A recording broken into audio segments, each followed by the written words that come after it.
फिर से हाजिर हूं मैं एक्सेल की क्लास में। दोस्तों आज मैं आपको बताऊंगा इफ स्टेटमेंट के बारे में। एक्सेल का वो इंपोर्टेंट फॉर्मूला जो इंटरव्यू में भी कई बार पूछा जाता है, और ये फॉर्मूला कई फॉर्मूलों के साथ में भी हम यूज करते हैं, जैसे कि वी लुकअप, एच लुकअप। देखिए यहाँ पे कुछ स्टूडेंट का डेटा दिया हुआ है जिसमें कि उनके सब्जेक्ट के मार्क्स हैं, उनका टोटल है, उनकी परसेंटेज है। अब हमको इनका रिजल्ट निकालना है। तो रिजल्ट निकालने से पहले हम सबसे पहले इफ के सिंटेक्स को समझ लेते हैं। तो उसके लिए सबसे पहले मैं लगाऊंगा इक्वल और लिखूंगा इफ और ब्रैकेट स्टार्ट करूंगा। उसके बाद में देखिए जूम करते हैं हम थोड़ा। देखिए सबसे पहले यहाँ पे सिंटेक्स में आता है लॉजिकल टेस्ट, उसके बाद में कॉमा, फिर value if true, comma, value if false. तो देखिए सिंटेक्स क्या है, सबसे पहले यहाँ पे हम कोई लॉजिकल टेस्ट देंगे, कोई कंडीशन लगाएंगे, उसके बाद में अगर वो कंडीशन ट्रू होती है तो हमारी फर्स्ट कंडीशन एग्जीक्यूट होगी, अगर कंडीशन फॉल्स होती है तो हमारा सेकंड वाला पार्ट एग्जीक्यूट करेगा। ठीक है, इफ का यूज हम प्रोग्रामिंग में भी देखते हैं। तो देखिए एक बार फॉर्मूला को समझ लीजिए। देखिए सबसे पहले मैं पहले परसेंटेज पे क्लिक करता हूं, ये हो गया लॉजिकल टेस्ट, और इसमें इसके बाद में मैंने एक कंडीशन लगाई ग्रेटर देन और 33, कॉमा, इन्वर्टेड कॉमा स्टार्ट, और ट्रू कंडीशन में हम डालेंगे यहाँ पे पास, इन्वर्टेड कॉमा क्लोज। अब देखिए दोस्तों यहाँ पे क्या है, 33 से ऊपर अगर किसी की परसेंटेज होगी तो वो स्टूडेंट पास हो जाएगा, कॉमा लगाएंगे, इन्वर्टेड कॉमा स्टार्ट करेंगे और यहां पे लिखेंगे फेल। ये हमने दी फॉल्स कंडीशन। अब देखिए सबसे पहले 33 से इसकी परसेंटेज ज्यादा है, ये पहले टेस्ट होगी यहां पे।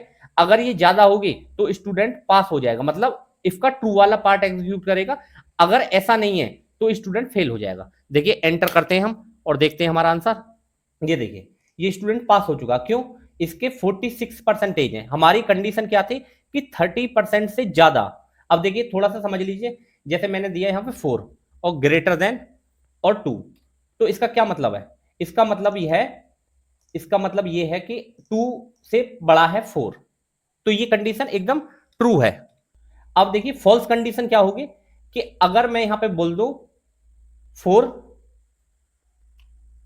ग्रेटर देन 5, तो ये हमारी हो जाएगी फॉल्स कंडीशन। तो देखिए दोस्तों ये फॉल्स कंडीशन है यहां पे, जबकि ट्रू कंडीशन है। अब मैं एक कंडीशन देता हूं 25 ग्रेटर देन 5, तो इसका क्या मतलब है? 5 से बड़ा है 25, तो ये एकदम कंडीशन ट्रू है। तो ये हमारी यहां पे कंडीशन होती है, और अलग अलग यहां पे भी एक कंडीशन है कि 33 से जिसकी परसेंटेज ज्यादा हो वो पास हो जाए, कॉमा, अगर ऐसा ना हो तो फॉल्स वाले पार्ट में हमने लिखा है फेल, तो वो फेल प्रिंट हो जाए। जैसे कि अब हम इसकी परसेंटेज को थोड़ा सा चेंज कर देते हैं, कुछ नंबर इसके कम करते हैं। ये देखिए थोड़ा सा और मैं कम कर, ये देखिए जैसे ही इसकी परसेंटेज कम हुई है 33 से जैसे ही कम हुई है तो ये स्टूडेंट फेल हो चुका है। और थोड़े से इसके नंबर हम इंक्रीज करते हैं, ये देखिए स्टूडेंट पास हो चुका है। क्यों? क्योंकि 33% से उसके नंबर ज्यादा हैं। तो ये था सिंटैक्स। एक बार और समझ लीजिए, इक्वल लगाएंगे, इफ लगाएंगे, ब्रैकेट स्टार्ट करेंगे, और उसके बाद में अब समझ लीजिए यहाँ पे सबसे पहले लॉजिकल टेस्ट। यहाँ पे आपको कंडीशन देनी है, उसके बाद में अगर कंडीशन आपकी ट्रू है तो आपका पहला पार्ट एग्जीक्यूट होगा, ट्रू वाला।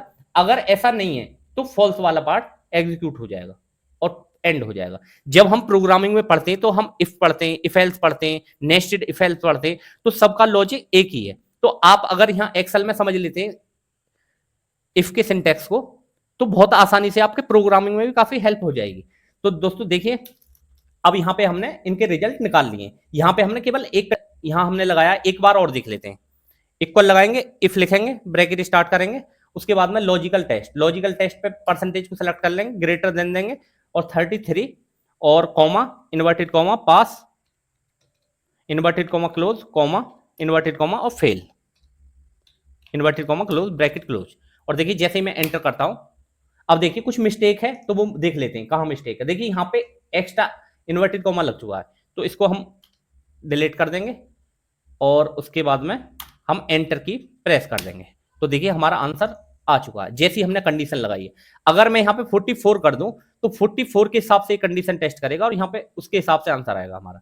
और सभी के हमको रिजल्ट देखने, तो इसको हम फॉर्मूले को ऐसे करके ड्रैग कर देंगे, तो जितने भी स्टूडेंट हमारे पास हैं वो हमारे सामने आ जाएंगे और जो फेल हैं वो भी आ जाएंगे। देखिए ये फेल है क्योंकि 33 से इसकी परसेंटेज कम है। हमने जैसी कंडीशन लगाई है उसी हिसाब से हमारा आंसर आ रहा है। अगर हम चाहें यहाँ पे कर दें कि 60% से ऊपर ही पास दिखाए, तो हम यहाँ 60 कर देंगे केवल, ये फॉर्मूला में थोड़ी सी चेंजिंग करेंगे और एंटर की प्रेस कर देंगे। अब देखिए इसके नीचे जितना भी हमारी डेटा है वो उसी के हिसाब से दिखाएगा। ये देखिए, तो देखिए यहाँ पे हमने देखा यहाँ फेल है, ये देखिए ये पास है, जबकि इसके नंबर परसेंटेज 30 40 है, ये भी फेल है, क्योंकि अब हमने जो कंडीशन लगाई है वो लगाई है 60। ये देखिए, तो जैसी भी हम कंडीशन लगाएंगे उसी हिसाब से हमारा फॉर्मूला वर्क करेगा। कंडीशन आपके ऊपर डिपेंड करती है। तो दोस्तों आज आपने जाना इफ के बारे में और इफ का सिंटेक्स के बारे में और इफ की कंडीशन के बारे में। तो दोस्तों अगर वीडियो अच्छी लगी हो तो वीडियो को लाइक करें और अपने दोस्तों के साथ में शेयर कर दें।